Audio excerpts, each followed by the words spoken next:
Hey guys, I'm getting on here to address a comment in the comments that was listed about your spouse telling you that the counterfeit is better and that they don't want you or need you. So first off, how I'm going to address that is this. Most of the time when the spouses leave for a counterfeit, it hasn't been the first time in their life that they have done this.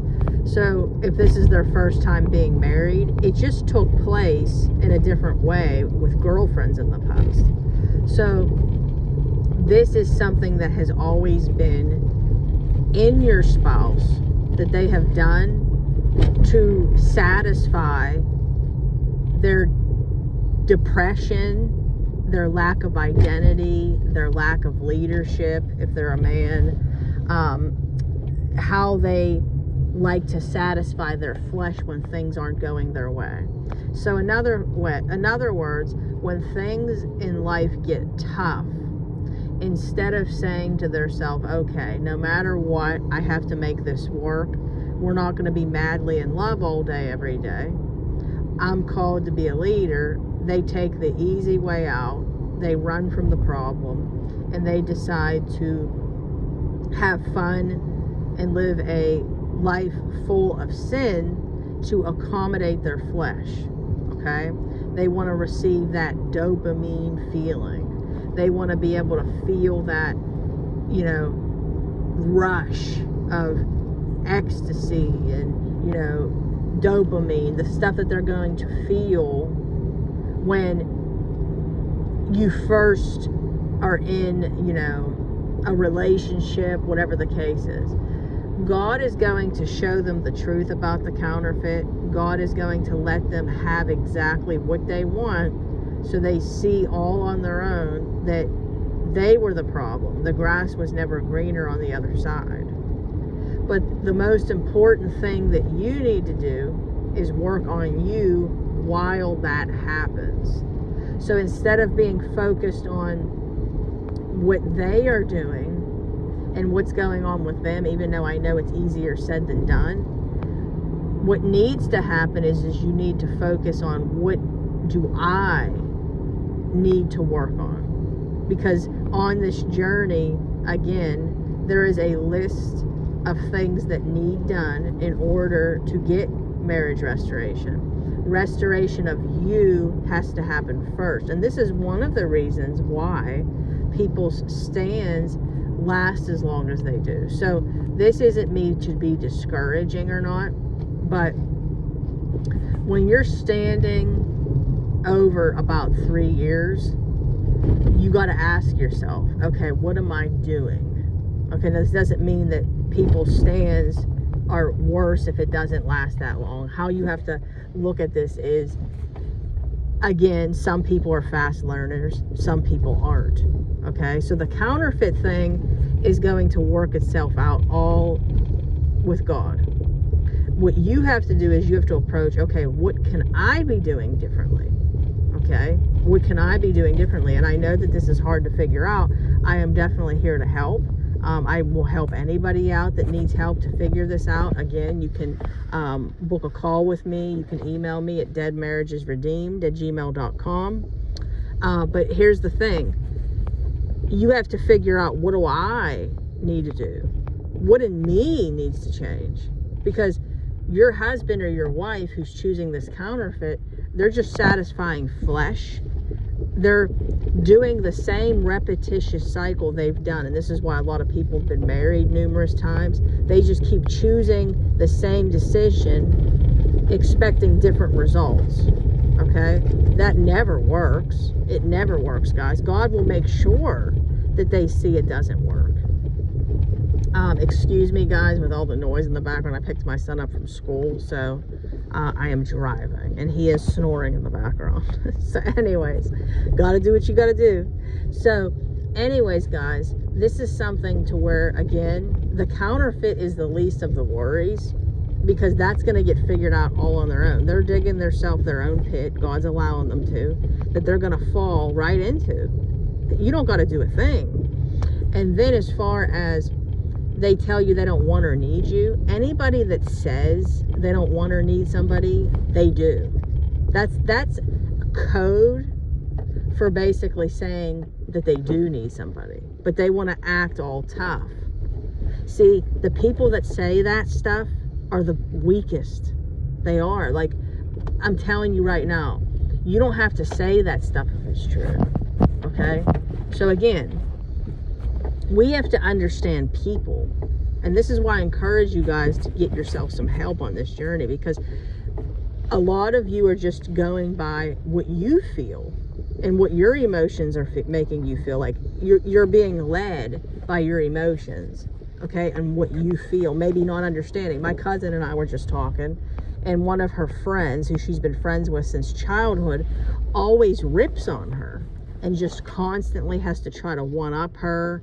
You know, I had a friend like that myself, where I would tell her, like, not to get graphic, guys, we'd be talking about like bra sizes, and you know, like Victoria's Secret, I remember, like, we were kids, and not really kids, but like younger, and I'd say like something like, yeah, they didn't have my bra size, and then she would have to go, like, let's say I said, you know, 34D, she would have to say 32 triple D. In other words, my back's smaller and I have a bigger cups. Does that make sense? So in other words, people that do this are very insecure. Okay, that's what the root is. But see, people don't get that. They just think someone's being mean. So my cousin, she has a friend that's just like that, and she does this a lot. Okay, and I was just telling her the same thing. All that is basically she's unhappy with herself. She feels rejected. So she has to express that to her by picking on her. She has to one-up her all the time. Again, this goes back to how I told you guys my dad used to say, don't chop somebody else's legs to make yourself taller. This is what a lot of people do. So you need to be able to understand people, or people that project anger, okay, at you. Rejection wound. People that go to substance and drinking and sex. Rejection. See, when you don't know these things, it's a lot harder. Okay, so again, if you would like to work with me, guys, you can email me, deadmarriagesredeemed@gmail.com. I repeat, deadmarriagesredeemed@gmail.com. Come on over to our Facebook group. We would love to have you. Dead Marriages Redeemed. We would love to have you. It's a community page for you to come be a part of, for you to be able to have people to talk to that are in the same boat. But I want to vocalize this again, guys.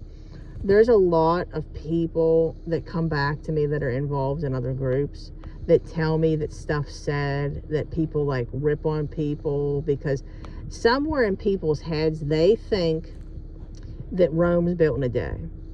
If somebody's maybe talking out of anger, projecting anger, I'm telling you right now, guys, anybody that's going to pick at somebody like that, we better watch our backs. You know why? Everybody handles trauma differently.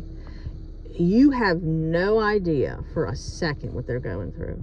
You have no idea for a second what they're battling with, what they've been through, like my coach tells me, okay, for us to be saying anything, okay? Too many people judge, and they think that they can say things about people that just are not true. This is why the Bible's clear about judgment. Can we hold people accountable? Absolutely. But God's patient with us, okay? And one thing I'll tell you is that's why I do things differently. I'm going to do things differently. When I started doing this, the Lord was clear with me to be patient with his people, because it's so easy to just throw the towel in with somebody, but he knows where that person's going to end up. He knows 6 months from now where that person's going to be. This is why he's patient with us. Romans chapter 2, read it. Okay? So we need to extend grace to one another. We need to literally carry each other's burdens like the Word of God says. We need to help one another, not say where they need to be and start like flipping out on people.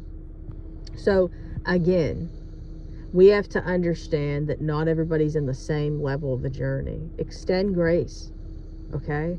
Just the way we have grace extended to us.